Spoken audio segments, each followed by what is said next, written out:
శ్రీమాత్రే నమః. అందరికీ అమ్మవారి ఆశీస్సులు ఉండాలని మనస్ఫూర్తిగా ఆ తల్లిని వేడుకుంటూ, పరమేశ్వరుడికి సోమవారం అంటే చాలా ఇష్టం. అయితే మనందరికీ కూడా ఆ విషయం తెలిసిందే. మరి అమావాస్య నాడైతే స్వామిని పూజిస్తే ఇంకా విశేషమైనటువంటి ఫలితం లభిస్తుందని పురాణాలు చెబుతున్నాయి. ఇక ఆ సోమవారం అమావాస్య కలిసొచ్చేటటువంటి రోజైతే సోమవతి అమావాస్య, అలాగే శివారాధనకు ఎంతో విశిష్టమైనటువంటి రోజు అని అంటాం. మరి ఆ రోజు వెనుక ఉన్నటువంటి కథ ఏమిటో, ఆనాడు ఏం చేయాలో పెద్దలు చెబుతున్నటువంటి మాటల గురించి కూడా తెలుసుకుందాం. దక్షయజ్ఞం కథ అందరికీ తెలిసిందే కదా. తన అల్లుడైనటువంటి పరమేశ్వరుణ్ణి అవమానించేందుకై దక్షుడు ఆ యజ్ఞాన్ని తలపెడతాడు. అక్కడ తనకు చోట్లేదని పరమేశ్వరుడు వారిస్తున్నా వినకుండా పరమేశ్వరుడి భార్య అయినటువంటి సతీదేవి ఆ యజ్ఞానికి వెళ్తుంది. సతీదేవి తన కుమార్తె అన్న ఆలోచన కూడా లేకుండా దక్షుడు ఆమెను కూడా అవమానిస్తాడు. ఆ అవమానాన్ని తట్టుకోలేనటువంటి సతీదేవి తనను తాను దహించి వేసుకుంటుంది. అలా సతీదేవి మరణం గురించి తెలుసుకున్నటువంటి పరమేశ్వరుడు ఆగ్రహోదగ్ధుడవుతాడు. తన వెంట్రుకతో వీరభద్రుని సృష్టిస్తాడు. ప్రమద గణాలతో పాటుగా ఆ వీరభద్రుడు దక్షుడి మీదకు దాడి చేస్తాడు. అక్కడ యజ్ఞానికి వచ్చిన వారందరినీ కూడా చావచితకబాదుతాడు. శివగణాల చేతిలో చావు దెబ్బలు తిన్నవారిలో చంద్రుడు కూడా ఉంటాడు. చంద్రుడు సాక్షాత్తు పరమేశ్వరుడికి తోడలుడు. అయినప్పటికీ పరమేశ్వరుని అవమానించేటటువంటి కార్యక్రమంలో పాల్గొన్నందుకై తగినటువంటి శాస్తిని అనుభవిస్తూ ఉంటాడు. నిలువెల్లా గాయాలతో నిండిన చంద్రుడు వాటి బాధలకు తాళలేకపోతాడు. తనకు ఉపశమనం కలిగించమంటూ వెళ్ళి పరమేశ్వరుని వేడుకుంటాడు. చంద్రుడి బాధను చూసినటువంటి బోలాశంకరుడి మనసు కరిగిపోతుంది. రాబోయే సోమవారం నాడు అమావాస్య తిథి కూడా ఉందని, ఆ రోజు కనుక తనకు అభిషేకం చేస్తే చంద్రుడు ఆరోగ్యవంతుడవుతానంటూ స్వామి అభయమిస్తాడు. అలా పరమేశ్వరుని యొక్క సూచన మేరకై చంద్రుడు సోమవారం అమావాస్య కలిసినటువంటి రోజున పరమేశ్వరుడికి అభిషేకం చేసి తన గాయాల నుండి విముక్తుడవుతాడు. అప్పటి నుండి సోమవారం నాడు వచ్చేటటువంటి అమావాస్యను సోమవతి అమావాస్య అనే పేరుతో పిలవడం జరుగుతుంది. సోముడు అంటే చంద్రుడు అన్న అర్థం. ఆ చంద్రుని ధరిస్తాడు కాబట్టి పరమేశ్వరుణ్ణి సోమేశ్వరుడు అని పిలుస్తారు. సోమవతి అమావాస్య రోజున పరమేశ్వరుడికి అభిషేకం చేస్తే విశేషమైనటువంటి ఫలితం లభిస్తుందని పురాణాలు చెబుతున్నాయి. ఇందుకోసం తలారా స్నానం చేసి పరమేశ్వరుణ్ణి పంచామృతాలతోనూ జలంతోనూ అభిషేకించాలట. అలా పరమేశ్వరుణ్ణి అభిషేకించిన తర్వాత బిల్వ పత్రాలతో స్వామిని పూజించి శివ స్తోత్రాలతో స్వామిని కొలిస్తే సంపూర్ణమైనటువంటి ఆయురారోగ్యాలు సిరి సంపదలు లభిస్తాయని నమ్మకం. అలాగే స్వామివారిని కనీసం ఈరోజు అంటే పూజ చేయలేకపోయినా కుదిరితే కనీసం శివపంచాక్షరి జపంతో అయినా సరే స్వామి నామస్మరణ చేసుకుంటూ ఈ రోజున గడపమని చెబుతున్నారు. మరి అంతటి విశేషమైనటువంటి రోజు ఇది. మరి ఈ రోజున పరమేశ్వరుడి గురించి కొన్ని కథలను తెలుసుకుని స్వామివారి అనుగ్రహాన్ని పొందుదాం. కైలాస శిఖరం మీద శివపార్వతులు వినోదంగా ముచ్చడించుకుంటూ ఉంటారు. వారి పాదాల వద్ద ఉపమన్యుడు, భృంగి, నందికేశ్వరుడు ఇలా మొదలైనటువంటి ప్రమదులు పరమేశ్వరుడు ఎందే తమ యొక్క మనసును కేంద్రీకరించి స్వామిని సేవించుకుంటూ ఉంటారు. ఆ సమయంలో నారద మహాముని కైలాసానికి వస్తారు. రాగానే ఆది దంపతులకు సాష్టాంగ నమస్కారం చేసి 2 చేతులు కట్టుకుని వినయంగా నిలబడతాడు. పరమేశ్వరుడు తన యొక్క వెన్నెల వంటి కంటితో నారదుణ్ణి చల్లగా చూస్తాడు. అంబికాదేవి, నారదా, నీవు భూలోకానికి వెళ్ళి వచ్చినట్లున్నావు, అక్కడ విశేషాలేమిటి స్వామివారికి వినవించు అని చెబుతుంది. అప్పుడు నారదుల వారు, స్వామి, ఎందువల్లనో తెలియదు కానీ భూమిపైన శివభక్తి సన్నగిల్లింది. కొందరు కేవలం శివాచారాల్లో మునిగి శైవేతరులతో మాట్లాడటమే మానేసి శివతత్వాన్ని ప్రచారం కూడా చేయడం లేదు. ఇక కొందరైతే కేవలం లౌకిక జీవనంలో మునిగిపోయారు. ఇక మరికొందరైతే బ్రహ్మానందంలో మునిగి తమని తాము మరిచిపోయి సమాజానికి ఏమాత్రం ఉపయోగపడకుండా పోయారు. ఏమైతేనేమి స్వామి, తమ భక్తితత్వం సంపూర్ణ ఈ సమాజానికి తెలియడం లేదు. అందువలన మానవులందరూ కూడా లింగస్థల, జంగమస్థల, ప్రసాద స్థలములను స్వీకరించి మహాభక్తులై ఉండే నిమిత్తం తమరు మరలా ఒకసారి భూలోకంలో అవతరించక తప్పదు. మహాదేవుడైనటువంటి పరమేశ్వరుడు అనురాగచితుడై నారదుని మాటలు విని ఇలా అంటాడు, నారదా, నీ కోరిక ప్రకారం భూలోకంలో తప్పకుండా అవతరించవలసిందే. అయితే నాకు నందీశ్వరుడికి రవ్వంత కూడా భేదం లేదు. ఆ కారణంగా నా పక్షాన నందిని భూలోకానికి పంపిస్తాను అని చెబుతాడు. అప్పుడు పార్వతీదేవి ఆ మాటలు విని చిరునవ్వు నవ్వి, నాదా, మీరు ఈ విధంగా అనడంలో ఆంతర్యమేమిటి? నిజంగా నందీశ్వరుడు మీరు ఒక్కరేనా? లేదంటే భక్తపరాధీనులు కాబట్టి నేను నా భక్తుడు ఒకటే అనే అర్థంతో ఈ మాట అంటున్నారా అని ప్రశ్నిస్తుంది. అది విన్నటువంటి పరమేశ్వరుడు, నారదుడు, పార్వతీదేవి ఇద్దరూ కూడా వింటూ ఉండగా ఇలా అంటాడు. దేవి, నీవు చెప్పింది నిజమే. భక్తుడి శరీరమే నా శరీరం. నాకు భక్తుడికి భేదం లేదు. అందుకని ఆ విధంగా అన్నాను. అంతేకాదు, దీని గురించి ఇంకొక కథ కూడా ఉంది. పూర్వం కొన్ని యుగాల కింద శిలాదుడనేటటువంటి మహాముని శ్రీశైలానికి నైరుతి భాగంలో కఠోరమైనటువంటి తపస్సు చేశాడు. ముందు కందమూలాలు ఆహారంగా తీసుకుని తపస్సు చేశాడు. తర్వాత అది మానేసి రాళ్లు తిని ఆకలి చంపుకుని ఘోరమైనటువంటి తపస్సు చేశాడు. ఆ తరువాత నేను ప్రత్యక్షమై వరం కోరుకోమని అడిగాను. అప్పుడు శిలాదుడు నన్ను చూసి పులకితాంగుడై సాష్టాంగ నమస్కారం చేసి ఎన్నో విధాలుగా స్తుతించి, స్వామి, నాకు పుత్ర సంతానం కలిగే విధంగా వరం ప్రసాదించవలసింది అని వేడుకున్నాడు. నేను తదాస్తు అన్నాను. అప్పుడు శిలాదుడు, మహాదేవా, కేవలం కొడుకు కలిగితే సరిపోదు. అతను శివభక్తితో తరించాలి. వాడు అందుకు తద్భిన్నంగా ఉంటే మాత్రం నేను అస్సలు సహించను. తలనైనా నరికేస్తాను. అందుకని మీరే అతనికి అండగా నిలవాలి అని వేడుకున్నాడు. అది విని నేను సంతోషించాను. అప్పుడు ఒక్కసారి నందీశ్వరుడు వంక చూశాను. ఎందుకంటే సృష్టికి ముందే నా అంశ వృషభ రూపంలో ఉంటుంది. అది కృతయుగంలో 4 పాదాల మీద, త్రేతాయుగంలో 3 పాదాల మీద, ద్వాపర యుగంలో 2 పాదాల మీద, కలియుగంలో ఒకే పాదం మీద చెరిస్తూ ఉంటుంది. ఈ అంశే ద్వితీయ శంభుడు. అలాంటి నందీశ్వరుని చూసి, నీవే శిలాదుడికి కొడుకుగా పుట్టాలి, నీవు లోకంలో రెండవ శివుడనేటటువంటి పేరుతో ప్రసిద్ధి చెందాలి అని చెప్పాను. నా కోరిక ప్రకారంగా నందీశ్వరుడు అయోనిజుడై శిలాదుని ఎంట పుట్టాడు. అతనికి నందికేశ్వరుడు అని పేరు పెట్టారు. ఆ విధంగా నందికేశుడు జన్మించినప్పటి నుండి భక్తి క్షీరాన్ని గ్రొలుతూ పెరిగాడు. గురుపద ధ్యానంతో, వేదాంత సూక్తులతో, శివాచార వర్తనంతో నా పాద పద్మాలను నిరంతరం మనసులో ఉంచుకొని నందికేశుడు పెద్దవాడయ్యాడు. అప్పుడు నందికేశుడు కనీ విని ఎరుగనటువంటి భయంకరమైనటువంటి తపస్సును మొదలుపెట్టాడు. ఆ వేడికి బ్రహ్మాండం మొత్తం కూడా గజగజ వణికిపోయింది. బ్రహ్మాది సమస్త దేవతలందరూ కూడా భయంతో నా వద్దకు పరిగెడుతూ వచ్చారు. అది చూసి నేను నవ్వి, ఓరి వెర్రిజీవులారా, మీకు ఎందుకంత భయం? మీ పదవులు పోతాయనా? నందికేశ్వరుడేమి బ్రహ్మ పదవియో, విష్ణు పదవియో, లేదంటే దేవేంద్ర పదవియో కోరి ఈ తపస్సును చేయడం లేదు. కాబట్టి మీరేమీ వణికిపోనవసరం లేదు. అతనికి నా భక్తి తప్ప వేరే ఏ కోరికలు లేవు. కావాలంటే మీరందరూ కూడా నాతో పాటు రండి, ఇప్పుడే నిరూపిస్తానని చెప్పి నందికేశుడు తపస్సు చేస్తున్నటువంటి పర్వత ప్రాంతానికి బ్రహ్మాది దేవతలందరితో కలిసి అక్కడికి వెళ్ళాను. అప్పుడు నందికేశుడు కళ్ళు తెరిచి నన్ను చూశాడు. అప్పటి వరకు నేను అతని మనసులో స్థిరంగా ఉన్నాను. ఇప్పుడు అతని ఎదుటనే ఉన్నాను. అలా ప్రత్యక్షం కావడం చూసి అతని శరీరం పులకించింది. నందికేశ, నీకు కావలసినటువంటి వరం కోరుకో నాయనా అని అన్నాను. అది విని నందికేశుడు, స్వామి, పెన్నిది లభించినప్పుడు మన్నడిగేటటువంటి అవివేకి ఎవరైనా ఉంటారా? నాకు నీ దర్శనం లభించింది. అందుకే నేను ఈ తపస్సును చేశాను. వేరే నాకు పదవులు గిదవులు ఏమీ అవసరం లేదు. నిర్మలమైనటువంటి భక్తిని నాకు ప్రసాదించు స్వామి, అంతే అని అడిగాడు. అది విని నేను నందికేశుణ్ణి గాఢాలింగనం చేసుకున్నాను. నాయనా నందికేశ, నీ ఆలింగన సుఖం నాకెప్పుడూ కూడా లభించే విధంగా నిన్ను నేను వాహనం చేసుకుంటున్నాను.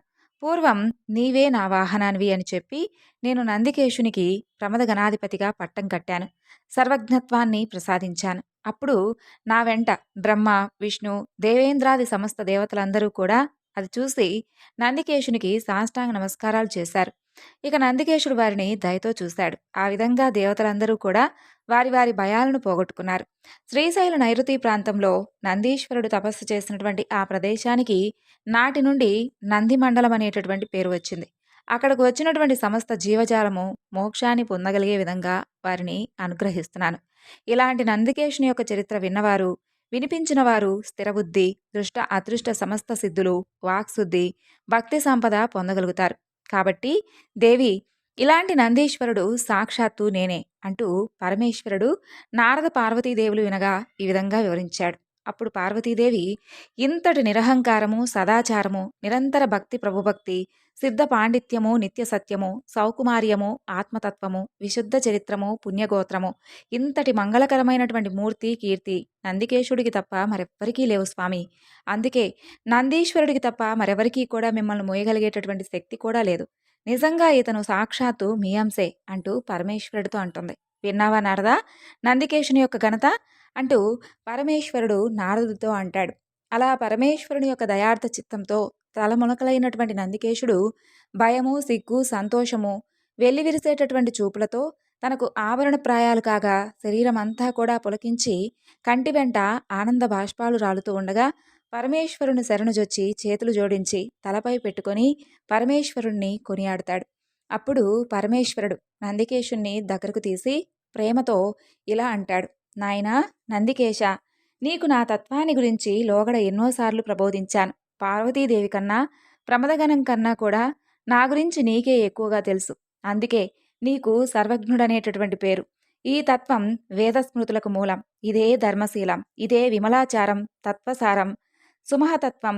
దీనివల్లనే కృతార్థత్వం పొందవచ్చు.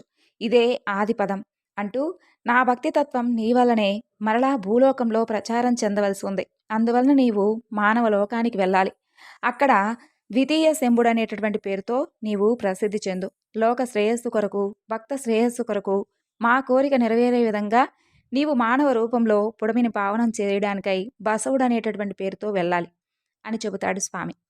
ఇక నందికేశుడు స్వామివారి మాటలన్నీ కూడా విని ఇలా అంటాడు: స్వామి, మీ ఆజ్ఞ ఎలాంటిదైనా సరే శిరసావహించి నేను తప్పక చేస్తాను. దానికి ఇంత దూరం చెప్పాలా? భూలోకానికి మాత్రం మీరు కాదా కర్త? అలాంటప్పుడు నాకు కైలాసం అయితేనేమిటి, భూలోకం అయితేనేమిటి, ఇందున్న అందున్న ఎందున్న నీ అందే నేనున్నట్లు స్వామి. నందికేశుని యొక్క వినయ వాక్యాలు విని పరమేశ్వరుడు ఇలా అంటాడు: నాయనా నందికేశ, నేను మాత్రం నీకు దూరంగా ఉంటాను నాయనా. గురులింగ రూపంలో వచ్చి పరమతత్వార్థాలన్నీ కూడా నీకు బోధిస్తాను. ప్రాణలింగ రూపంలో నీ శరీరాన్ని ప్రాణాన్ని విడిచిపెట్టకుండా ఉంటాను. జంగమ రూపం దాల్చి వేడుకతో నీతో పాటు కలుసుంటాను. నీ తనువు మనవు ధనము వ్యర్థం కాకుండా అన్నీ కూడా నాకే చెందే విధంగా చేసుకుంటాను.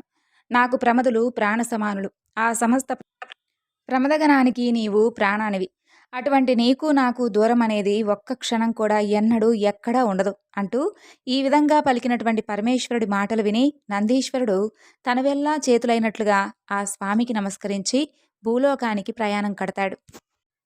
ఇప్పుడు మరొక చక్కని కథ గురించి తెలుసుకుందాం. పూర్వం అవంతిపురంలో నంది అనే ఒక వైశ్యుడు ఉండేవాడు. అతను గొప్ప శివభక్తుడు. ప్రతిరోజు కూడా ఆ నగరానికి సమీపంలో ఉన్నటువంటి ఒక వనానికి వెళ్ళి అక్కడ ఉన్నటువంటి శివలింగాన్ని భక్తి శ్రద్ధలతో అర్చిస్తూ ఉండేవాడు. శాస్త్ర విధానంగా పరమేశ్వరుడికి నిత్యము కూడా పంచామృతాలతో అభిషేకం చేసి షోడశోపచారాలతో ఆయన్ను దివ్యంగా పూజిస్తూ ఉండేవాడు. పూజలో భాగంగా వివిధ రకాల పుష్పాలు, ఫలాలు, ముత్యాలు, ఇంద్రనీనాలు, మాణిక్యాలు ఆ లింగానికి సమర్పిస్తూ ఉండేవాడు. ఆ విధంగా అడవిలో ఉన్నటువంటి ఆ శివలింగం నంది చేత రకరకాల భోగాలతో ఎన్నో సంవత్సరాలు పూజింపబడుతుంది. ఒకనాడు అడవి మృగాలను వేటాడేటటువంటి ఒక కిరాతకుడు అక్కడకు వేటాడుతూ వస్తాడు. అతనికి ఆ శివలింగం ఉన్నటువంటి ఆలయం కనిపిస్తుంది. అక్కడకు వచ్చేసరికి కిరాతుడికి ఎంతో దాహం వేస్తుంది. అటూ ఇటూ చూస్తాడు. దగ్గరలో ఒక సరోవరం కనిపిస్తుంది.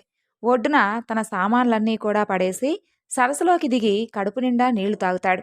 కొంత నీటిని పుక్కిట ఉంచుకొని బయటకు వస్తాడు. ఎదురుగా శివలింగం వివిధ రకాల రత్నాలతో పుష్పాలతో కనిపిస్తుంది. ఇక కిరాతుడు సరాసరి ఆ శివలింగం దగ్గరకొచ్చి అక్కడ ఉన్నటువంటి రత్నాలన్నీ కూడా పక్కకు తోసేసి తన పుక్కిట పట్టి తెచ్చినటువంటి నీటితో లింగానికి స్నానం చేయిస్తాడు. పక్కనే బిల్వవృక్షం ఉంటుంది. దాని ఆకులను తెచ్చి స్వామి మీద వేస్తాడు. అలాగే వేటాడి తెచ్చినటువంటి మాంసం ముక్కను సంచి నుండి తీసి నైవేద్యంగా స్వామి ముందు పెడతాడు.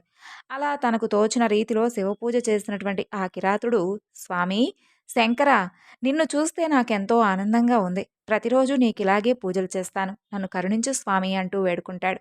అలా ప్రతిరోజు కూడా కిరాతుడు అక్కడికొచ్చి అదే విధంగా పూజలు చేయడం ప్రారంభిస్తాడు. అయితే ఆ విషయాన్ని అక్కడికొచ్చినటువంటి నంది చూస్తాడు. ఎంతో బాధపడుతూ, అయ్యో, నేనేదో పాపం చేసుంటాను. నా పూజలో ఏదైనా లోపం ఉందేమో. నేను చేసే పూజ లేదంటే నా పూజలో ఏదైనా లోపం ఉందేమో. నేను చేసేటటువంటి పూజ స్వామికి నచ్చడం లేదా? లేదా ఇదంతా కూడా నేను చేసుకున్నటువంటి దురదృష్టమా అని భావిస్తూ, చింతిస్తూ ఇంటికి తిరిగి వస్తాడు నంది. అలా నంది దీనంగా, దిగులుగా ఉండడం చూసి ఆయన పురోహితుడు, అయ్యా, తమరు ఎందుకు ఈ విధంగా చింతాక్రాంతులై ఉన్నారు అని అడుగుతాడు. బ్రాహ్మణోత్తమ, నేను ఈరోజు శివపూజ కోసమై వనానికి వెళ్ళాను. అక్కడ పరమేశ్వరుడి ముందు మాంసాన్ని చూశాను. ఇంతకుముందు నేను చేసినటువంటి పూజ అంతా కూడా ఎవరో కానీ చిందరవందర చేసేశారు. అదంతా చూసి నాకు చాలా బాధగా ఉంది. నా పూజను చెడగొట్టి అలాగే నేను చక్కగా చేసుకున్నటువంటి ఆ పూజా ద్రవ్యాలన్నీ కూడా తీసేసి మాంసాన్ని నైవేద్యం పెడుతున్న వాడెవడో కానీ అక్కడ నాకు కనిపించలేదు. ఇప్పుడు నేనేం చెయ్యాలి అని అడుగుతాడు. అప్పుడు ఆ పురోహితుడు నందితో, అయ్యా, మీరేమీ బాధపడకండి. రేపొద్దున నేను కూడా మీతో పాటొస్తాను. ఇద్దరం కలిసి అక్కడికెళ్దాం. రోజూ వచ్చి మీ పూజను చెడగొట్టేవాడెవడో తెలుసుకుందాం" అంటూ ధైర్యం చెబుతాడు. అలా ఆ మర్నాడిద్దరూ కలిసి వనంలో ఉన్నటువంటి శివలింగం దగ్గరికి వెళ్తారు. పురోహితుడు రుద్రాధ్యాయాన్ని పఠిస్తూ ఉండగా నంది చక్కగా లింగానికి ఏకాదశి రుద్రాభిషేకం చేస్తాడు. ఆ తరువాత యథావిధిగా రత్నాలు, పుష్పాలు సమర్పించి షోడశోపచార పూజ కూడా వైభవంగా నిర్వహిస్తాడు. ఆ విధంగా 2 జాముల కాలం గడిచిపోతుంది. అప్పుడు మహాకాలుడిలా నల్లగా ఎత్తుగా ఉన్నటువంటి కిరాతుడు చేతిలో ధనస్సును, బాణాన్ని పట్టుకొని అక్కడికొస్తాడు. ఎంతో భయంకరంగా ఉన్నటువంటి ఆ కిరాతుడిని చూసి నంది భయపడిపోతాడు. అతనితో పాటు పక్కనున్నటువంటి పురోహితుడు, అతని బృందం కూడా వణికిపోతారు. రోజూ చేసినట్లే ఆ కిరాతుడు వాళ్ళని పట్టించుకోకుండా అప్పటి వరకు వారు చేసినటువంటి పూజా ద్రవ్యాలన్నీ కూడా పక్కకు తీసేసి పుక్కిట జలంతో అభిషేకము, మాంస నైవేద్యము స్వామికి సమర్పిస్తాడు. బిల్వం ఆకులు తెంపి లింగం మీద వేస్తాడు. ఒక్కసారిగా సాష్టాంగ నమస్కారం చేసుకొని తిరిగి తన దారిన తాను వెళ్ళిపోతాడు. అయితే అదంతా చూసినటువంటి నందికి, అతని పురోహిత బృందానికి ఆశ్చర్యం వేస్తుంది. తిరిగి ఇంటికి వచ్చిన తర్వాత పండితులందరిని పిలిచి వారికి విషయం చెబుతాడు. "విప్రులారా, నేనేం చేయాలి ఇప్పుడు చెప్పండి" అని అడుగుతారు. అప్పుడు ఆ పండితులు నందితో ఇలా అంటారు: "అయ్యా, మీరెంతో పవిత్రంగా పూజ చేసుకునేటటువంటి ఆ శివలింగాన్ని రోజూ కూడా పాడు చేస్తున్నాడు. ఇక ఆ లింగం అక్కడ ఉండడం మంచిది కాదు. మీరు వెంటనే తీసుకొచ్చి మీ ఇంట్లో ప్రతిష్ఠించుకోండి. మీకు అన్నింటా మంచిదని" చెబుతారు. అలా నంది వారి మాట ప్రకారంగా శివలింగాన్ని ఇంటికి తెచ్చుకొని చక్కగా పూజిస్తాడు. అక్కడకు తర్వాత కిరాతకుడు వస్తాడు. వచ్చి చూసేసరికి అక్కడ శివలింగం ఉండదు. ఒక్కసారిగా అతనికి దుఃఖం ముంచుకొస్తుంది. "ప్రభూ, శివ, శంకర, నన్ను విడిచి ఎక్కడికి వెళ్ళావు? నిన్ను చూడకపోతే నా మనసు ఎంత బాధపడుతుంది స్వామి. నాకు కనిపించవు. నీవు రాకపోతే నా ప్రాణాలను సైతం వదిలివేస్తాను పరమేశ్వర. కరుణించు" అంటూ తీవ్రంగా విలపిస్తాడు. అయితే పరమేశ్వరుడు కనిపించలేదు. వెంటనే అన్నమాట నిలబెట్టుకోవాలని కిరాతుడు తన గోళ్లతో గుండెను చీల్చుకొని పెద్దగా రోషంగా అరుస్తూ, "స్వామి, ఇదిగో నా గుండెను చీల్చాను. ఇప్పటికైనా వస్తావా" అని పిలుస్తాడు. ఆ తరువాత వెంటనే ప్రేగులను, మాంసాన్ని బయటికి తీసి ఆ శివలింగం తీసేసినటువంటి గోతిలో వేస్తాడు. అలా శరీరాన్ని కదిలించుకుంటూ వెళ్ళి చెరువులో నీటిని తెచ్చి గోతిలో పోస్తాడు. పక్కనే ఉన్నటువంటి బిల్వ పత్రాలను శక్తి లేకపోయినా ఎలాగోలాగా తెచ్చి అక్కడ సమర్పిస్తాడు. ఇక పూర్తిగా ఓపిక నశించి రక్తం దారులుగా కారిపోతూ ఉండగా అలా నేల మీద కుప్పకూలిపోతాడు. అంతలో దివ్యకాంతులు వెదజల్లుతూ ప్రమదగణాలతో సహా పరమేశ్వరుడు ప్రత్యక్షమవుతాడు. కర్పూర కాంతితో ప్రకాశిస్తూ జటాజుటాన్ని, త్రిశూలాన్ని, చంద్రరేఖను ధరించినటువంటి పరమేశ్వరుడు కిరాతుడు చేయి పట్టుకుని పైకి లేపి అతనికి ఉన్నటువంటి గాయాలన్నీ కూడా పోగొడతాడు. ఎంతో ప్రేమగా అతనితో ఇలా అంటాడు: "కిరాత, నీవు ఎంతో నిజంగా నాకు చాలా గొప్ప భక్తుడివి. నాకు సంతృప్తి కలిగే విధంగా పూజలు చేశావు. నా కోసం ప్రాణాలను సమర్పించడానికి కూడా సిద్ధపడ్డావు. నీ భక్తి అనన్య సామాన్యం. నీకేం వరం కావాలో కోరుకో, తప్పక ప్రసాదిస్తానంటాడు." అలా పరమేశ్వరుడి మాటలు వినగానే కిరాతుడికి ఎంతో ఆనందం వేస్తుంది. వెంటనే ఆయన పాదాల మీద పడి, "ప్రభూ, నేను నీ దాసుణ్ణి. నాకు జన్మజన్మలో నీ మీద అచంచలమైనటువంటి భక్తి ఉండే విధంగా నన్ను అనుగ్రహించు. నీవు నాకు తల్లి, తండ్రి, గురువు, దైవం, బంధువు, అలాగే మిత్రుడు కూడాను. ఇక నాకు వేరే ఏ కోరిక లేదు. నిన్ను దర్శిస్తూ ఉంటే చాలు స్వామి" అంటూ వినయంగా పలుకుతాడు. నిష్కల్మషమైనటువంటి కిరాతుడి భక్తికి పరమేశ్వరుడు చలించిపోయి అతన్ని తన శివమందిరానికి ద్వారపాలకుడిగా నియమిస్తాడు. అదే సమయంలో దేవదుందుబలు మ్రోగుతాయి. ఆ ధ్వని వనం పక్కనే ఉన్నటువంటి నంది ఇంటి వరకు వినిపిస్తుంది. ఇక వనంలోకి దివ్యమైనటువంటి ధ్వనులు వినిపించేసరికి నంది ఎంతో ఆతృతగా అక్కడకు పరుగు పరుగున వస్తాడు. అక్కడ ఎదురుగా తన్మయుడై నిలుచున్నటువంటి కిరాతుడు కనిపిస్తాడు. ఎంతో అద్భుతం జరిగిందని నందికి అనిపిస్తుంది. వెంటనే కిరాతుడు చేతులు పట్టుకొని, "అయ్యా, నీవు కూడా నాలాగనే గొప్ప శివభక్తుడివి. నేను ఒప్పుకుంటాను. నిన్ను అనుగ్రహించడానికి సాక్షాత్తు పరమేశ్వరుడు ఇక్కడికి వచ్చాడని నాకు అనిపిస్తుంది. దయచేసి నన్ను కూడా పరమేశ్వరుడి దగ్గరికి తీసుకెళ్ళండి. ఆ స్వామి దర్శనాన్ని నాకు కల్పించండి" అంటూ ప్రార్థిస్తాడు. అలా నంది ప్రార్థన విని గుణవంతుడైనటువంటి ఆ కిరాతుడు అతని చెయ్యి పట్టుకుని పరమేశ్వరుడి దగ్గరకు వచ్చి చూపించి, "శివా, ఇతను నంది అనే వైశ్యుడు. నిత్యము కూడా నిన్ను రత్నాలతో పూజిస్తూ ఉంటాడు. ఇతను నా మిత్రుడు" అంటూ పరిచయం చేస్తాడు. కిరాతుడి మాటలు విన్నటువంటి పరమేశ్వరుడు, "ఓ కిరాత, ఈ నంది ఎవరు? ఈ నందెవరో నాకు తెలియదు. కల్లా కపటం లేనటువంటి నీవే నాకు నిజమైనటువంటి భక్తుడివి, అలాగే నా మిత్రుడివి. ఎలాంటి స్వాభిమానం, దురహంకారం లేనివాడే నాకు నిజమైన భక్తుడు. అంతేకాని స్వార్థంతో కూడినవాడు ఎప్పటికీ నా భక్తుడు కాదు అని చెబుతాడు. అప్పుడు కిరాతుడు, ప్రభూ, నేను నీకు స్నేహితుడినన్నావు కదా, ఇతను నాకు మిత్రుడు. మిత్రుడు నీకు మిత్రుడేగా ప్రభూ, దయచేసి నాతో పాటు ఇతన్ని కూడా ఉద్ధరించండి అంటూ ప్రార్థిస్తాడు. ఆ విధంగా కిరాతుడి మాటను కాదనలేక పరమేశ్వరుడు వారిద్దరినీ కూడా తన పరిచారకులుగా స్వీకరిస్తాడు. ఆ సమయంలో అక్కడకు దివ్య విమానం వస్తుంది. ఇద్దరూ కలిసి దాన్నెక్కి సరాసరి కైలాసానికి వెళ్ళిపోతారు. అక్కడ కైలాసంలో వీరికి ఘనమైనటువంటి స్వాగతం లభిస్తుంది. ఆ విధంగా వారికి కైలాసం చేరగానే పరమేశ్వరుని యొక్క సారూప్యం లభిస్తుంది. ఇద్దరూ కూడా పరమేశ్వరుడిలాగా మారిపోతారు. అప్పుడు పార్వతీదేవి నవ్వుతూ, నాదా, వీరిద్దరూ కూడా పరమభక్తితో నిన్ను మెప్పించారు. వీరి జీవితం ఎంతో ధన్యమైంది. వీరిద్దరినీ కూడా ఏ కార్యంలో నియమిస్తే బాగుంటుంది అని అడుగుతుంది. అప్పుడు వారిద్దరూ కూడా పార్వతీ పరమేశ్వరులకు నమస్కరించి, ప్రభూ, అమ్మా, మేమిద్దరం కూడా నీ ద్వారానికి కాపలాగా ఉంటాం. దయచేసి మాకు ఆ సేవా భాగ్యాన్ని ప్రసాదించండి అని వేడుకుంటారు. వారి భావాన్ని తెలుసుకున్నటువంటి పరమేశ్వరుడు, అలాగే, మీరిద్దరూ అక్కడే ఉండి నన్ను సేవించండి అని చెప్పి పంపిస్తాడు. ఆ రకంగా కిరాతుడు మహాకాలుడిగా, నందిగా కైలాసాన్ని చేరి శివద్వారానికి రక్షకులుగా ఉంటూ నిత్యము కూడా స్వామిని సేవిస్తూ ఉన్నారు. పాపాలు చేసేవారు, అధర్మాన్ని ఆచరించేవారు, గుడ్డివారు, మూగవారు, కుంటివారు, కులం తక్కువవారు, గుణం లేనివారు, చెడ్డ మనసు కలిగిన వారు, చండాలురు, ఎలాంటి వారైనా కానీ శివభక్తిని కలిగి ఉంటే చాలు, దేవాది దేవుడైనటువంటి ఆయన సాన్నిధ్యాన్ని తప్పక పొందుతారు. కేవలం ఇసుకతో చేసినటువంటి శివలింగాన్నైనా సరే భక్తిగా పూజించినా చాలు, వారు తప్పకుండా రుద్రలోకాన్ని చేరుకుంటారు. ఇప్పుడు మరొక భక్తుని కథ గురించి తెలుసుకుందాం. పూర్వం గంగయ్య అనేటటువంటి ఒక చిన్న వ్యాపారస్తుడు ఉండేవాడు. అతను చిన్న చిన్న వ్యాపారాలు చేసి కొద్ది కాలంలో ఎంతో ధనాన్ని సంపాదిస్తాడు. అంత ధనం సంపాదించాడే కానీ ఎప్పుడూ దాన ధర్మాలు చేసేవాడు కాదు. అయితే పరమ పిసినారిగా పేరు పొందుతాడు.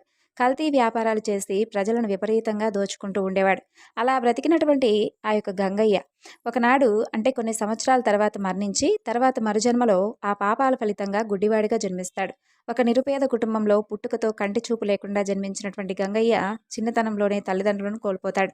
ఏ ఆధారం లేక జోలు పట్టుకొని ఆ వీధి ఈ వీధి తిరుగుతూ అడుక్కుంటూ బ్రతికేవాడు. ఒక్కొక్క ఊర్లో కొన్ని నెలలు నివసించి తర్వాత మరో ఊరికి చేరుకునేవాడు. అలా కొన్ని రోజుల తర్వాత గంగయ్య లింగాలపల్లె అనే ఊరికి చేరుకుంటాడు. ఆ ఊరిలో పరమేశ్వరుడి ఆలయం మహిమాన్వితమైనదిగా ప్రసిద్ధి చెందుతుంది. అంతేకాదు ఆ ఊరిలో దాదాపు ప్రతి చెట్టు కింద ఒక శివలింగం ఉండేది. పురాతన కాలంలో దేవతలందరూ కూడా ఆ యొక్క శివలింగాలను ప్రతిష్ఠించారని ఊర్లో ఉన్నటువంటి ప్రజలందరూ చెప్పుకుంటేవారు. అయితే ఆ ఊరికి చేరినటువంటి ఈ గంగయ్య ఓ పెద్ద చెట్టు కింద నివసిస్తూ ప్రతిరోజు కూడా ఉదయం సాయంత్రం ఊర్లోకి వెళ్ళి భిక్షాటన చేసి వచ్చేవాడు. దొరికిన దాన్ని తింటూ కాలం గడుపుతూ ఉండేవాడు. అలా ఒకనాడు ఉదయం భిక్షాటనకు వెళ్ళినటువంటి గంగయ్యకు ఎవరూ ఏ పదార్థాలు పాత్రలో వేయలేదు. సరే, సాయంత్రం ఏదైనా దొరుకుతుందేమో అని అనుకుంటాడు. సాయంత్రం తిరిగి అన్ని వీధులు తిరుగుతాడు. కానీ ఎవ్వరూ కూడా ఎలాంటి పదార్థం భిక్షగా ఇవ్వలేదు. ఇక ప్రతిరోజు ఏదో ఒకటి తనకు లభిస్తూ ఉండేది. మరి ఆ రోజు ఎవరూ కూడా తనకి ఎందుకు భిక్ష ఇవ్వలేదనేది ఆయనకు అర్థం కాదు. ఉదయం నుండి ఏ ఆహారం లేకపోవడం వలన ఒంట్లో ఓపిక లేక తిరిగి తిరిగి తన చెట్టు వద్దకు వస్తాడు. ఒక్కసారిగా పెద్ద వర్షం మొదలవుతుంది. ఇక గంగయ్య తడిసి ముద్దవుతాడు. చివరకు ఒక చెట్టు కిందకు చేరుకుంటాడు. తన పాత్ర నిండా వర్షపు నీరు చేరడంతో నీటిని పక్కకు విసురుతాడు. అప్పుడు ఒక అద్భుతం జరుగుతుంది.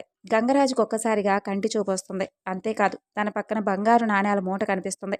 ఎదురుగా పరమేశ్వరుడు ప్రత్యక్షమై ఉంటాడు. గంగయ్య ఒక్కసారిగా ఆశ్చర్యపోతాడు. ఏమిటి అద్భుతాలు అని అనుకుంటూ ఉండగా పరమేశ్వరుడు ఇలా అంటాడు, చూడు నాయనా, ఈరోజు నాకు ఎంతో ప్రీతికరమైనటువంటి సోమవారం, అందులోనూ ఏకాదశి. ఊర్లో ఉన్నటువంటి ప్రజలందరూ కూడా ఉపవాసం ఉండడం వలన నీకు ఏ పదార్థం లభించలేదు. అందువలన నువ్వు కూడా ఉపవాసం చేసిన వాడివయ్యావు. అంతేకాదు, కళ్ళు కనిపించకుండా నీకు తెలియకుండా నువ్వు విసిరినటువంటి నీ పాత్రలో ఉన్నటువంటి వర్షపు నీరు పక్కనే ఉన్నటువంటి నా శివలింగంపై పడింది. ఆ విధంగా నీవు నాకు అభిషేకం కూడా చేసిన వాడివయ్యావు. ఇంత పవిత్ర దినాన ఉపవాసం ఉండి నాకు అభిషేకం చేసి ఎంతో పుణ్యాన్ని సంపాదించుకున్నావు కాబట్టి నీకు చూపును ప్రసాదిస్తున్నాను. ఈ బంగారు నాణాలు కూడా తీసుకొని ఏదైనా వ్యాపారం చేసుకుని సుఖంగా ఉండంటూ పరమేశ్వరుడు అంతర్ధానమవుతాడు. జరిగిన దానికి గంగరాజు ఎంతో సంతోషించి ఆ ధనంతో వ్యాపారం మొదలుపెట్టి ధనం సంపాదిస్తాడు. గొప్ప శివభక్తుడిగా పేరు పొంది ఎన్నో దాన ధర్మాలు చేస్తాడు. అలా జీవించి ఉన్నంతకాలం సుఖంగా జీవించి చివరికి ముక్తిని పొందుతాడు.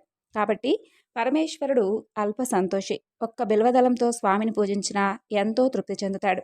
ఈరోజు చెప్పుకున్నటువంటి కథలన్నీ మీ అందరికీ నచ్చాయనుకుంటున్నానండి. మరొక చక్కని వివరణతో మరలా కలుసుకుందాం. అంతవరకు నమస్కారం. సర్వం శ్రీ లలితార్పణమస్తు. స్వస్తి.